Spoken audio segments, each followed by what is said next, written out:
बिस्मिल्लाहि वल्हम्दुलिल्लाहि वस्सलातु वस्सलामु अला नबिय्यिना मोहम्मद व अला आलिहि व सहबिहि अजमाइन। अस्सलामु अलैकुम माय किचन क्वींस, आप सब कैसी हैं? हम भी अल्हम्दुलिल्लाह बिल्कुल ठीक हैं। तो रमज़ान इस दफ़ा तो ऐसा जा रहा है ना कि इबादत के अलावा टाइम नहीं निकल पा रहा है।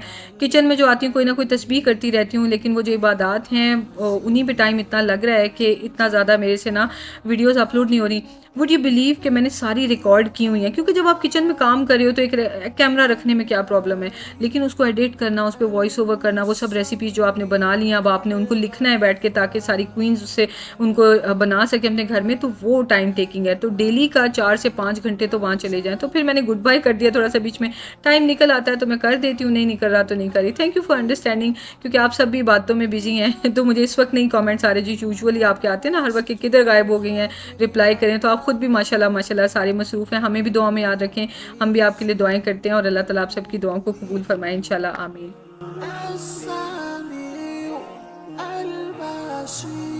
मैं ना क्या कर रही थी कि आलू कीमा बना रही थी। मेरी हाउस हेल्प आ गई भी है और कसम से लाइफ बड़ी आसान हो गई है। सारी सफाई और बर्तन जो है ना मैं उसी से कराती हूँ, डेली बर्तन कर लेती है और साथ में सफाई करती है। और कपड़े भी मैंने उसे दिए थे प्रेस करने को, पर वो टाइम टेकिंग काफ़ी हो जाता है, तो कपड़े फिर जो है वो मैं खुद ही कर लूँगी।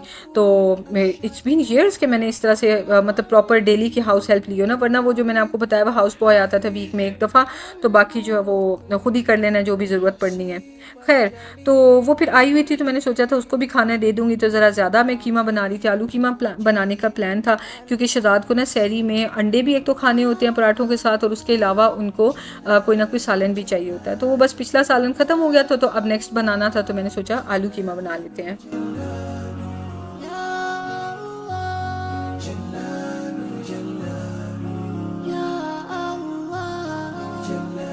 जो धुले हुए बर्तन थे उनको मैंने सोचा कि अभी से इनको ड्राई कर देती हूँ, क्योंकि अगर ड्राई होने के लिए पड़े रहने दिए ना फिर तो आधा दिन लग जाने। क्योंकि मैं बहुत एक्साइटेड थी, मैं बना रही थी ज़र्दा। ज़र्दा एक तो हम सबका बहुत फेवरेट है, और सबसे बड़ी बात यह कि ज़र्दा बना के बांटने की पता नहीं एक अच्छी सी खुशी होती है। मेरा दिल चाह रहा था कि मैं मतंजन बना के बांटूँ, वो जो कलरफुल राइस होते हैं, पर हामी कह रहा था कि नहीं मामा ज़र्दा बनाएं, तो मैंने सोचा चलो ज़र्दा बना लेते हैं। तो उसके लिए पहले ये ज़रूरी था कि किचन को खाली कर लूँ, क्योंकि 2 बड़े बड़े पतीले भर के बनाने का मेरा प्लान था। इस दफ़ा तो ना वो रिकॉर्ड ब्रेकिंग ज़र्दा घर पे बनना था, क्वांटिटी जो मैंने पहले कभी नहीं बनाई, तो उसके लिए मैं ज़रा थोड़ी सी ओवरवेल्म भी थी, थोड़ी एक्साइटेड भी थी। मैंने कहा चलो देखते हैं कि कैसा रहता है। खैर, तो आपसे गपशप लगाते कि आलू कीमा तो बन गया था। इसमें सारे मसाले प्याज वगैरह डाल डूल के, टमाटर जिंजर गार्लिक भून दिया था मैंने, और फिर कीमा और आलू वगैरह सारा पक के हो गया रेडी। और अब आप ये देखें ज़रा, ये वीडियो पता है कब की है? ये वीडियो तब की है कि जब बच्चों की, आई थिंक लास्ट वीक की है, कि जब बच्चों की ऑनलाइन क्लास चल रही थी। उसके बाद से तो बच्चों को उन्होंने छुट्टियां ही दे दी हैं, स्प्रिंग वेकेशन कह के, तो बच्चे सारे घर बैठे हुए हैं और एक ही दफ़ा 23 से स्कूल स्टार्ट होने हैं। तो ये उन दिनों की वीडियो, आप जस्ट इमेजिन। खैर, लेकिन पता है ये महीना पूरे साल में एक बार आता है, पूरा साल हम इसके लिए तरसते हैं और अल्लाह ताला से दुआ करते हैं अल्लाहुम्मा बल्लिगना रमज़ान, अल्लाहुम्मा बल्लिगना रमज़ान। फिर रमज़ान आए तो अगर टाइम ना मिले तो कोई बात नहीं।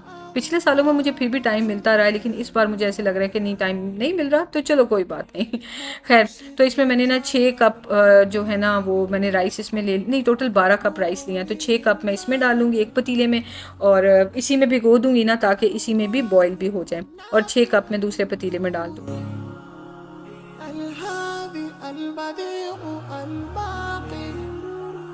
ये नए पतीलों का सेट तो बड़ा ज़बरदस्त जा रहा है, पर ये मैंने पुराने पतीले भी अभी गिव अवे नहीं किए थे, क्योंकि मुझे ना साल में एक बार तो इनकी ज़रूरत पड़ती ही है। पर अब मैं सोची थी हमारे घर के पास ही एक प्राइवेट पार्किंग बन गई है, तो उसमें पठान वगैरह बैठे होते हैं, उनको भी खाना दे दिया करूँगी। फिर यहाँ पे हमारे घर के पास ही मोची भी आने शुरू हो गए हैं, तो वो भी आके कोनों में इधर उधर बैठे होते हैं, तो फिर उनको भी बंदा खाना दे दे। तो मैं सोची थी कि ये पतीले गिव अवे नहीं ही करूँगी, क्योंकि मैं ड्यूरिंग द होल ईयर मैं ऑफ एंड ऑन बनाती रहूँगी, ताकि बना के बंदा इतना ज़्यादा ना बनाए कि जैसे अभी भर भर के पतीले जो इर्द गिर्द लोग होते हैं उनमें बंदा बांट दे। तो खैर, दोनों पतीले मैंने पानी अच्छी तरह यानी चावल धो के तो मैंने पानी में भिगो के रख दिए, और उतनी देर में जो है वो मेरी हाउस हेल्प तो जा चुकी थी, और चूल्हा मैंने सोचा कि एक दफ़ा दोबारा साफ़ कर लेती हूँ, क्योंकि अब जो बनाया था कीमा उसके ऊपर सारा डल गया था। पता है जो काम होता है ना वो साफ़ सुथरी जगह पे करने का मज़ा आता है, गंदी मंदी जगह पे ऊपर काम करने का मज़ा नहीं आता।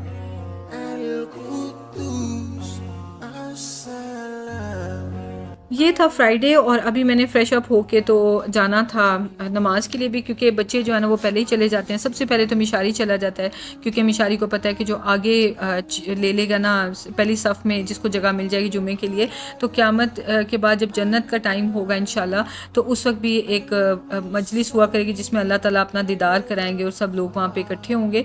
तो उसमें जो है वो मिशी को अम्बिया और जितने भी क्या कहते हैं औलिया हैं उनके बाद जो है मिशी को रो में जगह मिल जाएगी। तो इसलिए इस खुशी में मिशी जो है ना फ़ौरन चला जाता है। सेकंड नंबर पे तिहामी जाता है, शहजाद तो इस टाइम पे ऑफिस में होते हैं, तो उन्होंने वहाँ से जुम्मा पढ़ना होता है। तो फिर मैंने जो है वो अभी फ्रेश अप होना था और फिर चेंज वगैरह करके तो फिर मैंने अबाया पहन के चले जाना था। तो बस मुझे ज़रा स्पीड लगी हुई थी कि ये काम निपटा लूँ। मेरी हाउस हेल्प तो जा चुकी थी बर्तन शर्तन धो के काम शाम करके, पर अब ये बर्तन भी अगर पड़े रहे ना तो वो फिर आगे सैटरडे संडे को मैंने उसे आने से मना कर दिया है। यहाँ पे वो 6 डेज़ आती है, पर मैंने उसे कहा था कि 5 डेज़ ही ठीक है, सैटरडे संडे मैं खुद ही करूँगी। तो अब ज़ाहिर है फ्राइडे के बर्तन मुझे खुद ही धोने थे।